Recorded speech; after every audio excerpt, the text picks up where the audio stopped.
நடிகர் வடிவேலு, நடிகர் விஜய் 2 பேரும் சேர்ந்துட்டாங்கன்னா, காமெடியில கலக்குவாங்க. ரொம்ப ரசிக்கும்படியா இருக்கும்.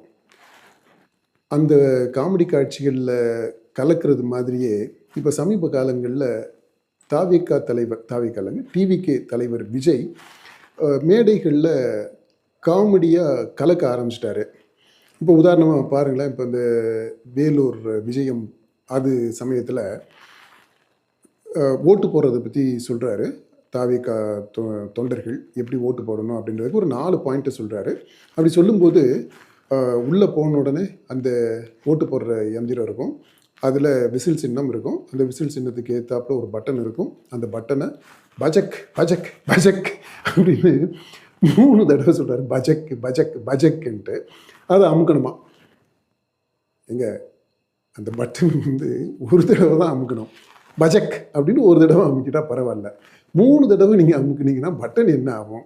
அப்படி நீங்கள் அமுக்க முடியுமா? முதல்ல ஓட்டு போடுறது அந்த அந்த இப்போ அந்த புரோட்டோகால் இருக்குது, எட்டிக்கெட்னு ஒன்று இருக்குது, அந்த ப்ராசஸ்ன்னு ஒன்று இருக்குது, ப்ரொசீஜர்னு ஒன்று இருக்குது. அதை முறையாக ஒரு தலைவர் சொல்லணும். நீங்கள் போங்க, அதை அந்த 4 பாயிண்டெல்லாம் கரெக்டு தான். ஆனால் அங்கே போயிட்டு இந்த பட்டனை வந்து நீங்கள் கரெக்டாக பார்த்து அமுக்கணும் அப்படின்றது வேற. பஜக்கு பஜக்கு பஜக்கு அப்படின்ட்டு 3 தடவை அமுக்க சொல்லி சொல்கிறதுன்றது வேற. இது எப்படின்னா, திரும்ப ஒன்று அந்த வடிவேலு காமெடி தான் ஞாபகத்துக்கு வருது. அவர் இந்த யாருக்கு ஓட்டு போட்ட அப்படின்றதுல பிரச்சனை வரும்.